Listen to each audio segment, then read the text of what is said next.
This I wanna nail sports to the bone. Top blogger, top YouTube channel. No matter which sports, here we got it covered. Subscribe and hit the notification bell. What's up, my wonderful peeps? Sports to the bone here again, man. Shout out to all the viewers, subscribers, and the followers. Big up on yourself. Alright, my viewers and subscribers. So we have two cricketing stories that we want to share with you guys this morning. Right, I was just browsing the internet and I see an article saying hopeless West Indies will now have to qualify for the 2022 T20 World Cup along with Scotland and Namibia. Alright, so we're going to be looking at that article, and we also have a next article that is talking about Shimron Hetmyer being snubbed once again when it comes on to the test. Because we know that test team is over there in Sri Lanka, and Hetmyer is not a part of it. So we're going to look at that also. But before we go down any further into this video, just going to ask you to please go right ahead and get that golden rule out of the way, which is to hit that subscribe button, leave a like, and drop a comment. Alright, so let's get into the first one now, where the article is reporting that West Indies will have to qualify for the 2022 T20 World Cup. You guys will remember that we spoke about this on the live, saying that based on what is happening now, we will have to go through the qualifying stages, and this is exactly what is being reported. So the article starts by saying rubbing salt into the gaping wound of their poor performance at the ICC T20 World Cup in United Arab Emirates. The West Indies will now have to play an additional qualifying round against the likes of Scotland and Namibia to make the Super 12s in next year's Men's T20 World Cup in Australia. This right here is why some might say it's an embarrassment and some might say it's an eye-opener for us to say, here what? We definitely need to step it up. Can you imagine West Indies going into those qualifiers and not winning? We all would have seen what Namibia and Scotland did in this tournament. They actually played in the qualifiers and they came to the Super 12 and they didn't do too badly. They represented well. So can you imagine going up against them next year with a team similar to this, performing like how we just did? The article goes on to say, meanwhile, Bangladesh and Afghanistan will have direct entry into the Super 12s.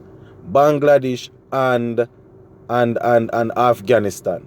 Why I tell you, not to talk down about these teams, because Afghanistan, they have been gradually growing, and Bangladesh, they have been there and thereabout. They didn't do much in this year's staging of the T20, but good gosh, man, it doesn't look good.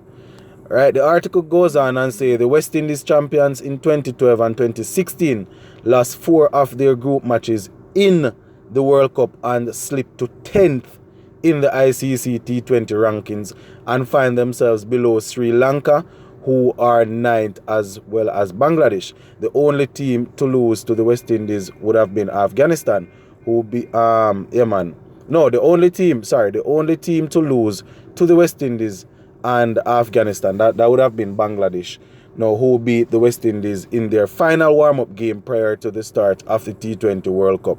Why I tell you, Bangladesh has risen 8 because of their home series wins over Australia and New Zealand, and Afghanistan, they are there because of how they would have performed. But all in all, my viewers and subscribers, this is definitely not a good look. It is not a good look for the two-time champions. I remember hearing somebody say the other day that, just like how we dominated, we won the first 2 World Cup, so it might be a case of us going into drought, similarly to how we won, I think it was the 75 and 79 World Cup back then, and we have managed to win ever again. So I don't know, it might be a case where we are back into that drought.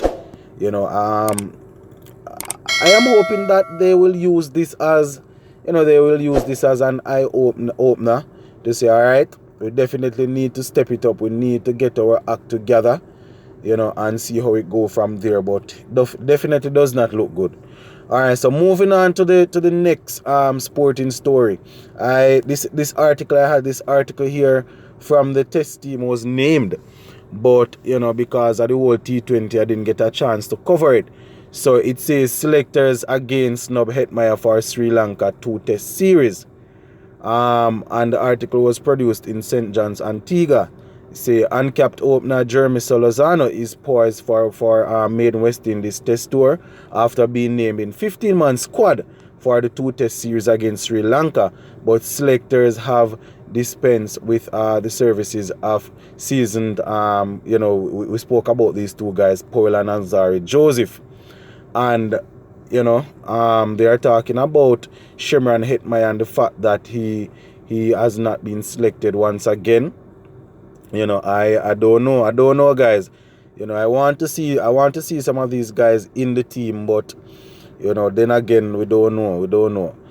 In terms of speaking about Hetmyer, the article say Hetmyer played the last of 16 tests 2 years ago, and not even his 100.5 centuries in the regional Super 50 for Guyana Jaguars earlier this year was enough to convince selectors.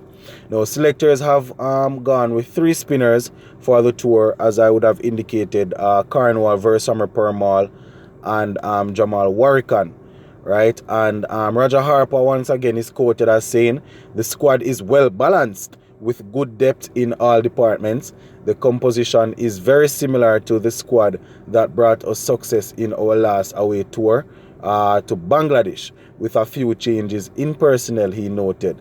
Right, he went on to say there are a number of players who are familiar with Sri Lanka conditions, and most of the others have good experience in India, the subcontinent and things. So it is still left to be seen how things will work out.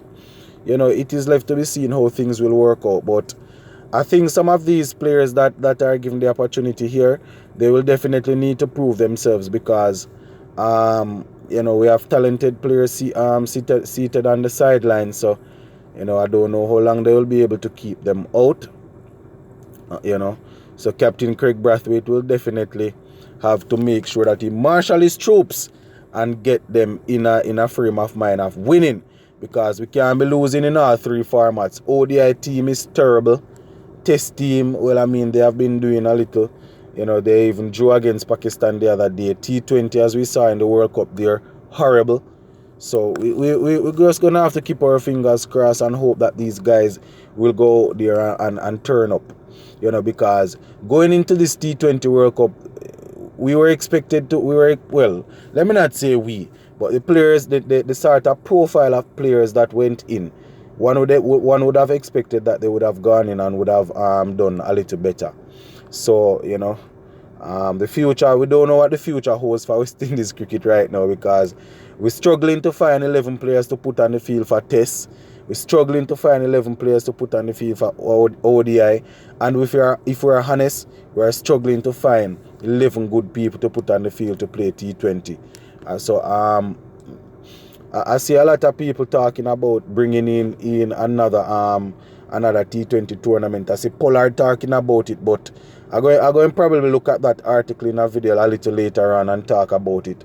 Because if we are going to go down that route, then it's going to be like we're going to totally finish off with Test cricket, because Test cricket is already struggling. So if we're going to go that route, then it simply means, all right, then we're going to just focus on T20 cricket, because, knowing our players already, they will definitely want to be a part of that T20 format. So, yeah, man, my viewers and subscribers, those are the 2 stories that we wanted to zoom in on in this video. So you can just check me out later on for another couple of stories. We have Pollard and Holder. I saw an interview with those guys, and they raised some interesting points. Plus, I have an article about Narayan that I want to share. So just tune in a little later on for the next video. Zane, big up on yourself, my wonderful peeps. I'm out.